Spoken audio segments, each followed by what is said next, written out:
Hello guys, today I'm going to show you how to put a Whirlpool washer in test mode and how to calibrate a Whirlpool washer. Welcome to DIY Repair Now. Read all the warnings, and during this video you will see one or more of these icons to help you do this repair safe. The first thing we need to do is run a test mode. We're going to go ahead and put the timer to the 9 o'clock position. To do this, we're going to turn the knob 360 degrees like so until we reach to 9 o'clock position. Once we get here, we're going to go step by step, and we're going to start by 1, 2, 3, 4 back, 5 forward. After you do that, these lights are going to start flashing. If they are not flashing, that means you did it wrong, because you have to be precise in every step. If you don't get the test mode at the first try, keep trying until you get the lights flashing. Then we're going to go to the next step. This step is for you to get error codes. Certain amount of lights are going to start flashing and it will give you an error code. However, I never use this setting because it's not accurate for me. Then we go to the second step, and this will run a quick test mode. That means it will run water and do everything, but it's too quick and it's never accurate for me either. So we're going to go to the next one, which is the third step, which is manual. This manual mode will allow you to go step by step manually like so. If you press start, all the lights are going to turn off, and that one means that you're already in manual test mode. Then we're going to go ahead and test the door lock. We press play, and as you see, the door is locked and the light is flashing. Now we're going to go to the next step, and it's test the water valve. Make sure the water valve supply from the house is open, that way you get water in the tub. And when we press play, we got cold water coming in. That means that cold side of the water valve is fine. The next one is to test the hot water side, and we are getting hot water.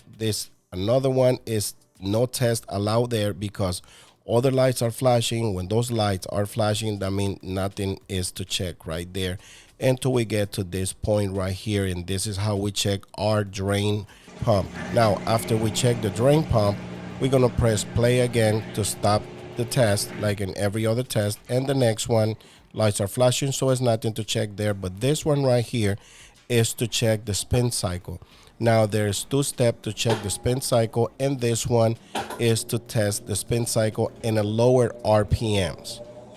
Now here we have the drum spinning, and we're going to press play, and we're going to wait until the drum stops to give it the next test.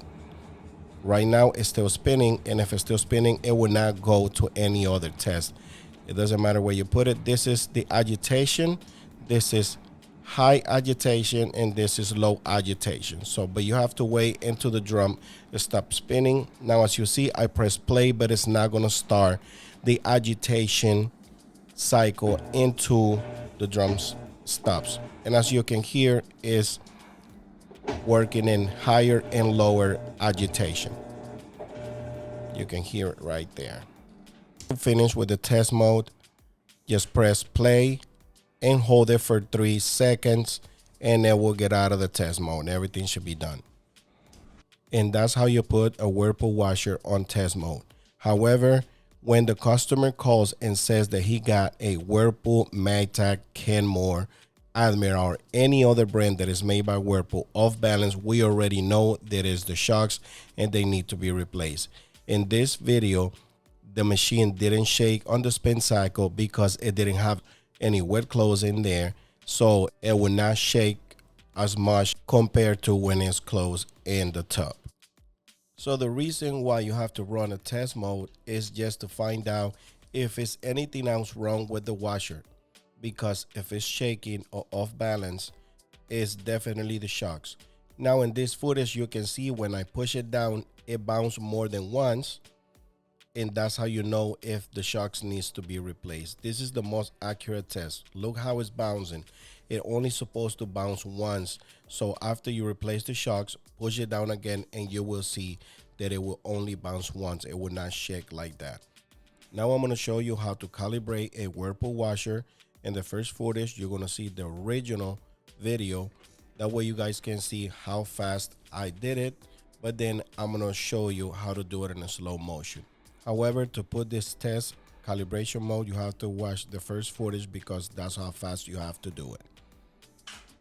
The first thing you need to do is turn the knob 360 degrees until you reach 12 o'clock position. Then you go 1 back, 2, 3, 4, 5 back, 6 forward. Now you're going to hear a click. That means you're already in calibration test mode. And then you're going to go 1, 2, 3, 4 into a 6 o'clock position and press play. You're going to hear another click and the lights are going to start flashing. And you're going to hear a couple sounds. It's going to bring a little bit of water and it's going to do the calibration. I'm going to leave you the whole process.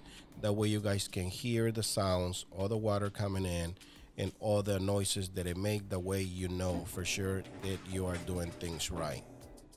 I also want to let you know that I have a whole list in how to replace the shocks on Whirlpool, Admiral, Amana, Kenmore, and every brand that is made by Whirlpool in my channel. So you can just go and look some of those videos and just use the one applies for your convenience. Just remember that every repair has a different scenario, like in those videos, and some of them I got plenty of space and some of them I don't. So in some repairs I remove the water hoses, and some of them I just leave the water hoses plugged in if I got good space. I'm gonna link the videos in the description down below so you know where to find them. With that being said, I'm gonna go ahead and leave this process into a finish. Keep in mind that this can take a long time, and sometimes it can take between 15 and 20 minutes, no more than 20 minutes unless something is wrong. So you can hear that it's doing his thing, is kind of turning, calibrating, sensing and things like that. So my suggestion is leave it alone, don't touch it into a finish. Another thing that I want to mention is that in my experience, I never do a calibration after I install the shocks, and that works well for me for years. But then in the later repairs, for some reason, customers said that it was still kind of wobbling, and then I would have to come back and do a calibration mode. Now, in one of those returns that I have to come back and do a calibration mode, everything stops and everything, but another issue begins on the board.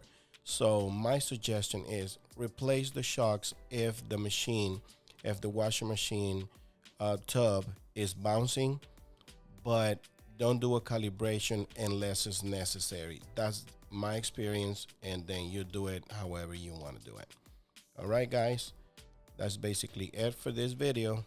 When you see that lid lock light flashing, that means it's almost done, and you will hear now the click and the light go off.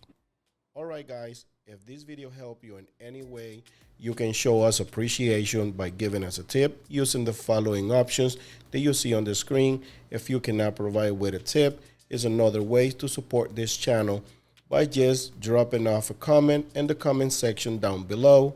Subscribe to our channel, give us a thumbs up, and turn on the bell to receive notifications. Thanks for watching.